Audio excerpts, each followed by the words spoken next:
agus fáilte arás to the Crazy House Prices podcast with me, Ciarán Mulqueen. Thank you so much for listening to the first episode and all the really good feedback. Somehow managed to get up to number 11 in Spotify charts for Ireland. I'm hoping to get into the top 10 after this one. So in today's podcast, I'm going to chat to you about our retrofit costs for our house.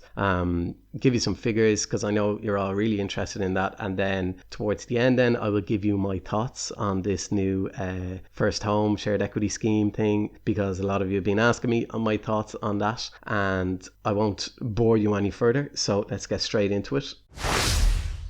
So let's talk about our retrofit. So basically we have a 100-year-old house. It is semi-detached. That means it has 3 external walls. That's important because a lot of the grants are dependent on how many external walls you have, whether you're terraced, semi-detached or detached. And if, like me, you weren't really sure as to what all this kind of stuff means, an external wall is essentially a wall where on the other side is the outside. So on a semi-detached we have 3 external walls because the other wall is shared with your neighbour. So on the other side of that is in your neighbour's house. So another way of thinking of it is any walls that have windows, they're all external walls. So that's important because when it comes to insulation and stuff. So I got a load of questions in on this, so I'm just going to answer them kind of as I talk about what we did. But I'm going to give you the prices, updated prices for July.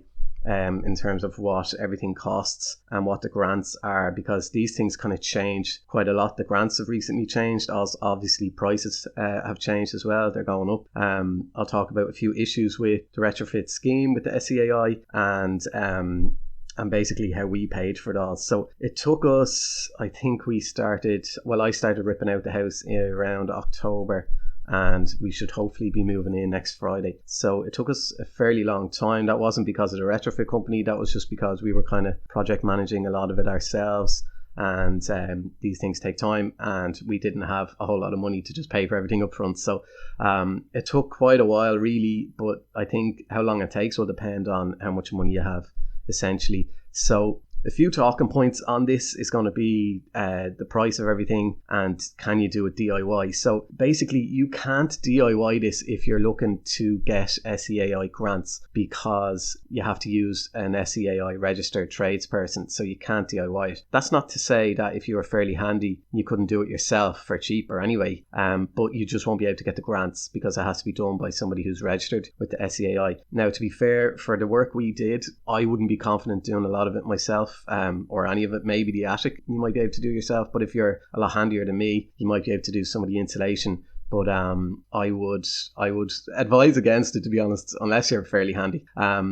We used a one-stop shop. They're called EnviroBead, and Fergal looked after it all for us. The difference between using a one-stop shop and getting individual grants is there are kind of extra grants if you use a one-stop shop. For example, you get a bonus for reaching a B2, a grant with a heat pump, a grant of around $2,000. The one-stop shops will only do it with a heat pump, so you can't get a combi boiler or any of that kind of stuff. And the other difference with the one-stop shops and doing individual grants is if you use a one-stop shop, you don't pay for it all up front and then wait for the grant money to come in, whereas you do with individual grants. So let's say you just wanted to get solar panels. You have to pay for them all up front and then you have to apply for the grant. So the difference with the one-stop shop is you kind of pay them a bit at the start, a bit at the middle and a bit at the end, and it just makes it a little bit easier, and then they also project manage it for you. So it is extremely expensive. I will talk at the end about some of my issues with the SEI stuff. I think it's a great idea. I just think, it's poorly executed at the moment with the way everything costs so much money. So other things like people ask me were about payback and solar and what have you. So basically I'll run through the cost now of what we did, right? So our heat pump, you're looking at around 13 to 14 and a half grand for a heat pump, and you get a €6,500 grant on that. For radiators, you're looking at around €3,000 for 6 to 7 radiators, and you get a €2,000 grant on that. You can get external insulation or internal insulation. We went for internal insulation because we've red brick on the outside, and plus external was crazy money. We have about 100 square meters of wall to insulate, and that was €18,000, and you only get a €3,500 grant on that. So the insulation is massive. Now, it makes a huge difference in terms of the heat retention in the house, but it's huge money. You can you can do an external wrap kind of the house as well. That's around €20 a square meter, and the internal insulation around €18 a square meter. To insulate your attic, or our attic anyway, it's €1,000, but you get a €1,300 grant on that. So I don't know how that works out, but you make €300 on the attic. The attic makes a massive difference to the heat retention in the house as well, because you lose a huge amount of your heat through the attic, through the roof, and through the walls and through doors. Then mechanical ventilation is €4,000 to €6,000, and the grant on that is only about, I think, about €1,200. I haven't got that one written down if the grant's down for everything else, but the vents, I couldn't find a grant on that. And then our solar panels for a 2 kilowatt system was 5,500, or a 3 kilowatt was 6,500, and you only get about a €900 grant on that. Our windows were 13,500, and we got a €3,000 grant on that, and €800 for each external door. We've 2 external doors, so that's another €1,600 grant. And then our bonus for reaching a minimum of a B2 with the heat pump was a €2,000 grant. So adding all those up for you, these are the figures you're going to want to hear. Adding all that up, it's €72,800, and the grants come in at around €12,600. So you're looking at an overall cost of €60,200. That's not including VAT at 13.5%, plus a 7% project management fee as well, which there is a grant for as well. But it's extremely expensive, and it's not doable for most people. Like, we had to get a credit union loan out to pay for it, which is absolutely killing me, because you're paying 6.5%. I think we're paying 6.5 or 7% on that credit union loan. So like, it's tanking my wages every 2 weeks. So I got the loan with Cowerlin Credit Union. That's the primary school teachers credit union. So it comes out of my pay. So it comes out of my paycheck. So I'm just like basically not getting paid anything every 2 weeks after we pay the mortgage and the bills and all that. But I think the way to look at this is, like, a lot of people ask about payback on solar. The payback on the solar, when you get an energy, you get the energy report, and then for the solar, a guy came out to kind of, check out the house, and you get a report on that, and it gives you the payback period. But also, energy prices are going up and up, so your payback period will be less on the solar. But you also need to take into account, let's say you're getting a loan out for this, but you're also going to save money if you switch to a green rate mortgage, and you're going to save money on the running costs of the house. But to be honest, most of the stuff we didn't really do with kind of money in mind. We did it more so with, a more ethical and sustainable decision, and to try and use less energy. Like, so we've no gas in the house at all, so it was more just an environmental thing for a lot of it, and just doing it now while we could, because we didn't have to live in the house. That's another question that got sent in, like, could you do it while living in the house? We wouldn't have been able to anyway. Maybe you could, but I mean, it would be really tough to do a complete gut of a house and live in it at the same time. We're lucky that we can live in Melissa's parents' house. So we didn't go for radiators. We didn't go for underfloor heating. We went for radiators. Underfloor, we would have loved underfloor heating, but we would have had to underpin the house, which is another kind of 10 grand, which you obviously don't have. So we didn't opt for underfloor heating. We just went with radiators. You don't lose much heat through the floor. It's the least of your worries, really. So if you want underfloor heating, by all means go ahead and get it. But I don't know if it's worth it in terms of, looking at grants or whatever, or looking at heat retention. It's just nice to have. And then also it means you've no radiators on the walls, so you've a bit more to play with when it comes to furniture and stuff. You don't have to worry about where radiators are. The main question we got in was, like, is it worth it? For the money it costs, probably is. Like, do you know what I mean? Like, we went from an F rating up to an A3, and if that's costing 60,000 plus VAT, so let's say that's costing around 70 grand, like, does it add 70 grand in value to the house? Like, I would argue it does. I don't know. We have to get the house revalued for the mortgage, so we'll find out then. But like, we essentially now have a brand new house that has a heat pump and solar panels and all the rest. So it probably is worth it in terms of the value of the house. Now, we're not looking to sell or anything. We're hoping to be able to live in this house forever. So it's more just how much is it going to cost us to run every month, and it's better for the environment. So I think we'll know a little bit more about how much it costs to run when we're living there properly. But for the moment, I don't really know. But I think it's worth it because it's better for the environment. But anyway, next, like, is it a percentage, or are there set grants? So it used to be with the one-stop shop, it used to be a percentage of the overall thing. Now they are set grants, and if you have a look at my heat pumps post on my page, or the SCAI website is really good, and that basically gives you the list of all the grants for everything. I just listed the ones that we used.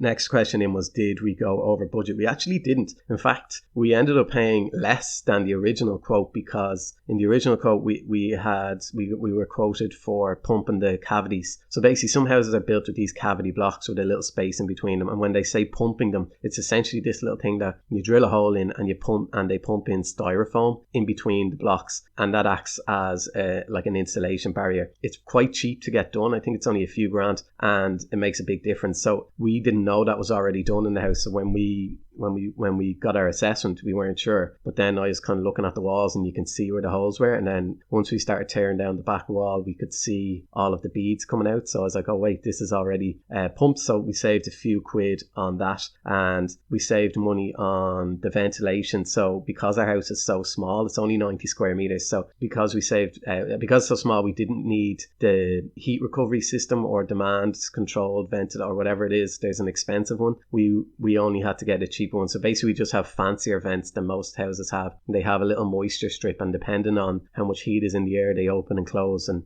all the rest. So that's pretty much how that works. I'm not an engineer, so I don't know 100% how it all works, but it's handy, and then it just means you're not losing loads of air out when you don't need to. We didn't go over budget in the whole renovation with the build and with the retrofit. We actually stayed within budget. We added stuff on as it went, little bits here and there. So we went over it in that aspect, but that was because we chose to, so it didn't actually go over budget, and that's mainly down to just working really well with Fergal of Envirobead, and then my builder Kev. You'll see him on my Instagram. He's Gormanston Woodcraft. He's a friend of mine, and I've known him since I'm 4 years of age. Same with my electrician. I've known him since I'm about 6 or 7. So they're friends of mine, and I think that's the main reason why we didn't go over budget, is because they didn't try and fleece me basically. And even Kev didn't put up his prices as material prices went up, and they kind of stayed relatively the same. So I'm very fortunate in that aspect that I have friends that did most of the work, and Fergal and Envirobead was good to us as well. So we didn't go over budget in that, but like, I have friends that are doing work at the moment and prices are going through the roof. So you really just have to have a good kind of relationship with your builder. In terms of ripping out the old system, we did a lot of that. I did a lot of the stripping out of the ceilings and all of that, and then Kev took out a lot of the old copper. So when you're getting a heat pump, you will most likely need an entire new heating system, because the radiators don't work like old radiators do. They actually work off a lower temperature. So chances are you will need a whole new heating system. So we ripped out all the old copper, and you replaced it with kind of more modern stuff, and then you can scrap the old copper. Is worth a lot of money. So if you're getting work done, don't let the contractors take the copper away. They will try and take the copper away, but don't let them do it, because it's worth a fortune. Like I think we got about 350, 400 euro in the scrap place at Harold's Cross Bridge for the copper. And had we driven 20 minutes outside of the city, we'd have gotten even more, but we just weren't arsed. So don't let them take the copper away. There's a little tip for you. So basically you kind of need to, when it comes to factoring in the house hunting, so like ours is, you're looking at around 70 grand, and ours is 90 square meters. So it worked out in around €7 a square meter, or €700 a square meter just for the retrofit. And then you've the renovation on top of that as well. So I mean, when you're shopping around for a house and you think it needs to be entirely completely gutted and redone, like, you really need to be factoring in probably in and around 1,500 to 2,000 euro a square meter to basically bring it up to an A-rated house. And I do think you can probably bring pretty much any house up to an A-rated house. If our house can do it, I'd say any house can. So that's a lot of money, you know. So you need to factor that in when you're house hunting or whatever, if you can afford it, basically. And then in terms of to achieve the grants, if you're going for individual grants, you don't need to achieve any specific BR rating. But as I said, individual grants you pay up front, and then you do it yourself and you have to use an SEAI registered contractor. But if you're using a one-stop shop, you need to hit at least a B2 to get the grants, and you get an extra $2,000 grant when you do that as well. And then someone else asked, did we go for a combi or a heat pump? And did we ever consider not using a heat pump? Yeah, like we considered using a combi boiler, but then the one-stop shop only works with a heat pump. They don't install combi boilers. And then also I was just more so thinking of in terms of future-proofing the house. Do I want to put a combi boiler in now and then be redundant in 10 years and everybody's moving towards heat pumps? So I figured it was just a good idea to go the whole hog and put the heat pump in now rather than try and replace it. So that's kind of what we did. Again, our house is only 91 square meters, I think, and you're looking at 60,000 pretty much plus VAT on top of that. So that's just for the retrofit stuff, not including all the build work that we did.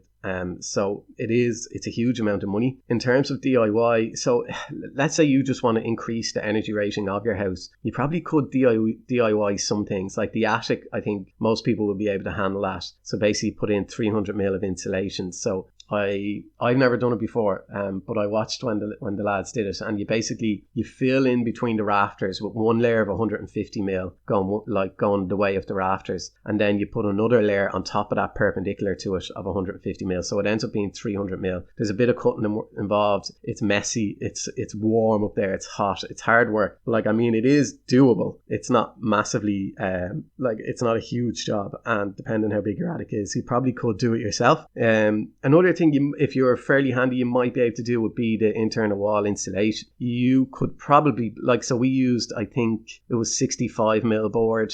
So it's basically like 10 mils of plasterboard and then 65 mils of insulation behind it. And then on the back wall, we used 100 mil just because we have a steel pole there. So it's just to keep the back wall level. So the back wall is even more insulated. But you could probably do that yourself. It basically just goes onto your existing wall. You don't even really need to do much to the wall. So it makes it really handy in terms of it's cheaper then to skim the wall because they're working off a lovely flat surface rather than having to fix what was there beforehand and wallpaper and what have you. Now, if you're fairly handy, you could probably do that yourself. But the main thing is, if you just want to improve the energy rating of your house yourself and you're not worried about grants, well then you need to keep the spec sheet. So keep your receipts and keep the spec sheet of what you use, because you'll need to show that to the BER assessor to say, look, this is what we have on the walls, this is what we put in the attic. So you need to keep the spec sheet and the U values and all of that to show them. Otherwise, the BER assessor will go in and they'll just go off standard kind of specs, and you may not get as high as you should in terms of your energy rating. So I guess if you want to use the grants, you have to use SEAI people. If you want to DIY it, you won't get any grants, but it might be a lot cheaper than using someone who's SEAI registered. So I guess the takeaway is it's extremely expensive. I believe the government should be providing 0% loans on this. So imagine if you were able to spread that 60 grand out over 15 years at 0%, it then becomes really affordable for people, because you might be paying, say, 350, 400 euro a month, but you may be saving half of that, if not more, on running costs of the house plus a cheaper mortgage rate, because you can now get an A rating. So if the government are really serious about this, that's what they should be putting money into, not this silly first home scale. I'll talk about that later on, but it's that's where they could be putting money in, and then it's not even costing anything because they get that money back just at 0%. As I said, our quote was actually more expensive than what we paid in the end, because there were a couple of things done to the house that we weren't sure of in terms of the beads or the pumped cavities, and then we didn't need the fancier ventilation system, we just needed a standard one. But yeah, you're looking, as I said, around 60 grand plus VAT for the rest of it. Now, a lot of you have been messaging me, asking me about my thoughts on this new first home incentive, or the shared equity scheme that the government announced the other day. Now, look, you're probably all fed up as well. I am more fed up than anybody of just being so negative about everything to do with the housing market. It's really tough. I'm not generally a negative person. I'm usually quite positive, but I really wish I could be more positive about these things, but I just can't. It's just a terrible idea, I think. And that's not just my opinion. I mean, the ESRI and all the like expert economists said this is not a good idea. This will drive prices up. Basically, it's 400 million I know they're putting in. So that, like, it's small in the grand scheme of the total housing market and the billions that it is every year. So it's not a huge thing. So I don't think it's going to have a massive impact in terms. It's not going to drive up the price of everything, and it will help a few people. But what it will do is it will give that it's only available for first time buyers, and it's only available on new homes. So what that's going to do is going to basically increase the debt burden of that first time buyer. I know the interest rates are low after 5 years and what have you, but it's still extra money that they have to pay back. And it's only on new builds. So like, what do you think is going to happen? So there are price caps in place for the scheme. So let's say, I think it's 500,000 for a new build in Dublin City. First of all, find me a new build house in Dublin City for 500 grand. They don't exist. But second of all, do you not think in areas where they have these price caps, let's say there's one for 350 grand and the developer has that house up for sale for 320 grand yesterday. This scheme is announced. What do you think is going to happen? That house is now going to be 350 grand. They're going to add that 30 grand on because they know people can now get the money off the government to pay for it. So like, that has already happened. Somebody sent me a message yesterday where there was new houses being advertised and the price is now taken down and it's changed to POA, which is like price on application, basically saying how much have you got. So they're just going to put the prices up. The developer, that's what they do. Like, this is essentially another transfer of taxpayers' money into developers. It's not going to stimulate any more house building. It's a demand side scheme, and I say this all, I'm like a broken record, but we need supply side schemes, not demand side schemes. But it's also showing that first time buyers, it's only for first time buyers, it's only for new builds. So if you're a second time buyer, if you've been through a divorce, if you've owned a property elsewhere, if you're trying to move back home to Ireland, this is no good for you. If you can even find a new build. So I don't think they should be putting incentives on demand side. I don't think they should be putting incentives on second hand houses either, because it will just drive the prices up of them as well. But it's just, I guess, a box ticking exercise. But it's showing you that first time buyers need now not just one but two government grant schemes to try and buy a home. Like, that is a huge problem, that you need the Help to Buy scheme and now this first home shared equity scheme just to buy a house. Like, that's crazy. It's such a waste of money. It's just literally transferring money straight to developers who are wealthy enough as it is. They don't need any more money. And it's just, I just don't think it's a good idea. Again, I wish I could be more positive, but I do think it's just a box ticking exercise. I think that 400 million could be much better spent. As I said earlier, the retrofit scheme. So let's say pump some money into that. Pump money into, give people 0% loans so they can fix up their houses and get them up to a more energy efficient house. Like, you could use that fund to CPO properties and let the government be the developer themselves. So I put a tweet up yesterday about these houses on all these big buildings on Ainger Street and Killian Woods. Like, literally, I woke up then this morning and Killian Woods had done a whole research thing on it. So it turns out they're owned by this like multi-million euro UK company, investment company, property investors who own it. They bought it for 600 grand and it's just left sitting there to be derelict. So maybe this is a bit too radical, but like, wouldn't it be great if the government could say, okay, right, these are foreign investment owners, they're not really contributing anything, they got planning, they didn't do anything with it, so let's CPO it and take it off them, give them what they paid for it. So 600 grand plus VAT is all they paid for it, so give them that and then pump some money into turning them into homes. And whether that's social housing, or I think a good idea could be for the government to become the developer and actually build homes at cost plus a little bit of profit. So let's say because if like developers don't actually build anything, they don't put a shovel in the ground, they hire out contractors, and that's what the government can do as well. And then say retrofit all those old buildings on Ainger Street, turn them into homes and sell them. And because you could sell them up front, so there'd be no capital requirement really from the government, because people will buy them off plans and add in a 5 or 10% profit, and then put that money and that profit into the next scheme and into the next scheme. And like,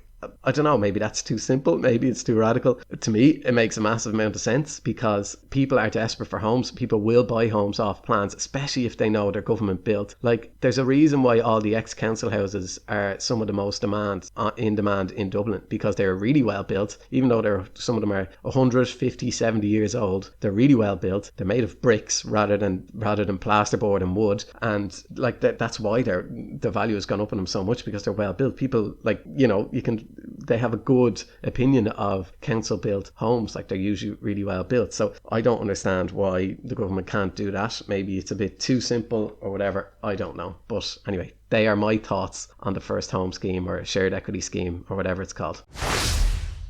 Thank you so much for listening. I really appreciate it. As always, huge thank you to my patrons. If you head over to patreon.com/crazyhouseprices, there is loads of content over there, extra podcasts with experts. I do Q&As over there, lots of stuff, but it's also just a way to support the page and support this podcast and keep it all going. So patreon.com/crazyhouseprices. And as always, massive thank you to my patrons. Without you guys, I wouldn't have been able to keep this thing going as long as I have. So really appreciate it, and thank you all for listening, and have a great week.